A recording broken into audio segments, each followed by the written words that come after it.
We act mortal in all that we fear and immortal in all that we desire.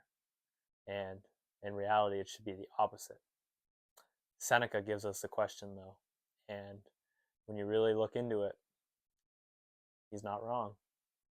You act mortal when you are in fear, when you think that your life is potentially on the line. And, we play things up, as Seneca also says, more in imagination than reality. So it can be something very, very small, like, giving a speech to the class, or, asking for help, whatever it may be, whatever you fear, and we act mortal. We remind ourselves, oh, you're gonna die one day. Like, oh, this could be the death of me. Even when it's something so trivial and so insignificant as, asking someone for help, or whatever it may be. And we remind ourselves of our mortality, and how I'm going to be so embarrassed, and it'd be better off dead. But when we desire something, we act immortal. We act like there's always going to be tomorrow. You got a dream you want to go after, and you reserve a slot for it tomorrow. You reserve a time slot for it tomorrow, as if tomorrow is guaranteed, and as if tomorrow is going to be any different than today. I have a little poster in my room, and it says, "While we are postponing, life speeds by." And while you are postponing, life speeds by. And Seneca tells us this too.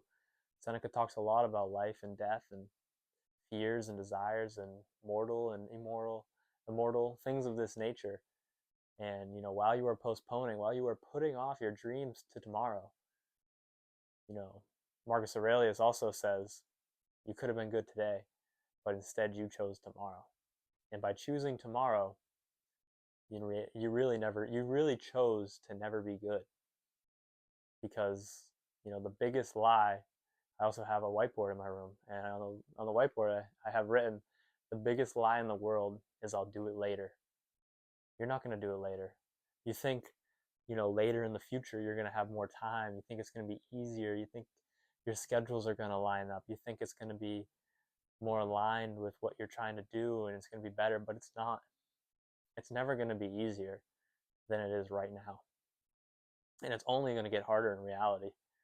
The best time to do it was back then, but the second best time is right here, right now. So stop postponing. You may delay, but time will not delay. Time will keep going. Time never stops.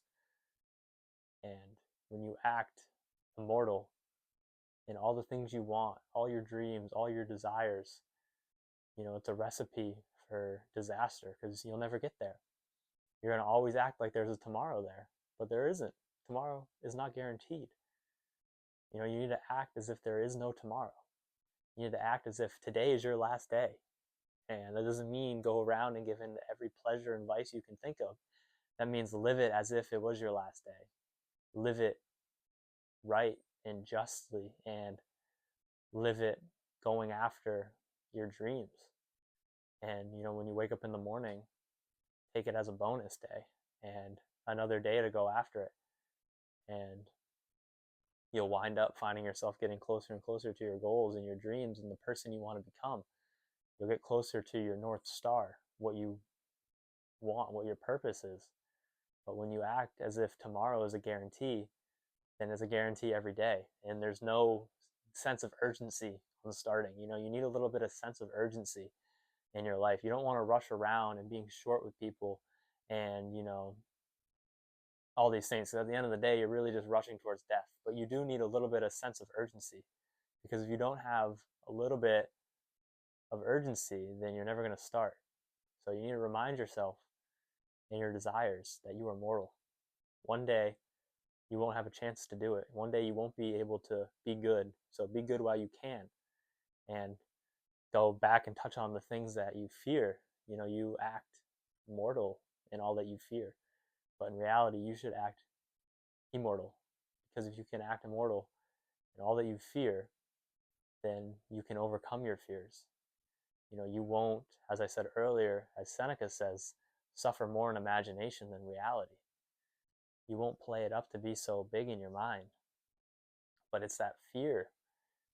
It's not always that fear of death, but the fear of whatever it may be that's stopping you from doing the things you should be doing. You know, if you can overcome fear in certain aspects of your life, it'll make it easier to overcome fears in other aspects. Once you realize you can overcome things like that, like say public speaking, or fear of spiders, or fear of snakes, fear of heights, a fear of driving, a fear of living on your own, a fear of whatever it is, if you can overcome those and understand that they're not as bad as you played them out to be, you'll realize that the rest of your fears are probably the same. They're not as bad as you're playing them out to be. You think when you go after your dreams and start doing the things you want to do, people are going to make fun of you, and people are going to understand you, and it's just going to be one big mess, and there's no point in even starting. But your mistake in that is acting like you are an oracle. You acting like you know the future and you know what's going to happen.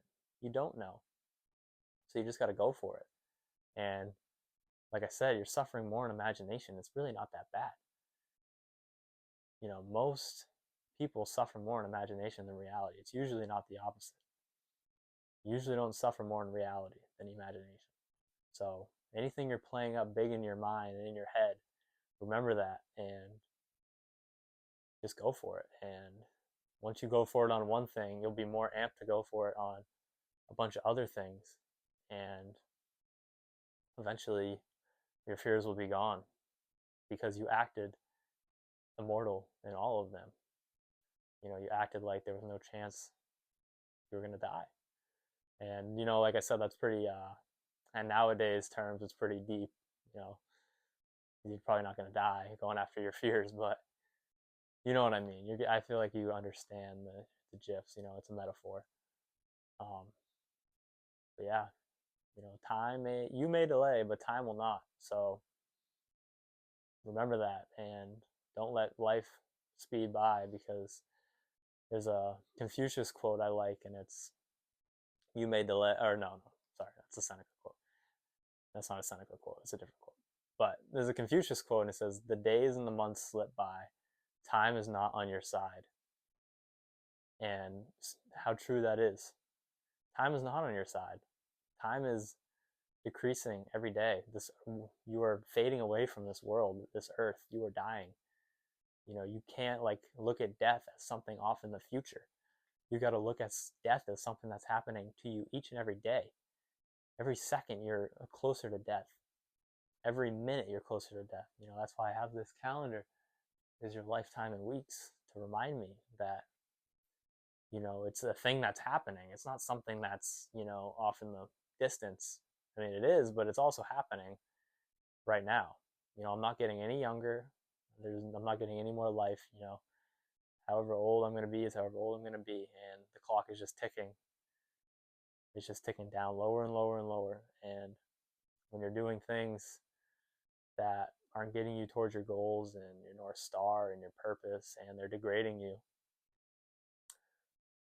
that should be a wake-up call to you, because the days and the months do slip by, and time is not on your side.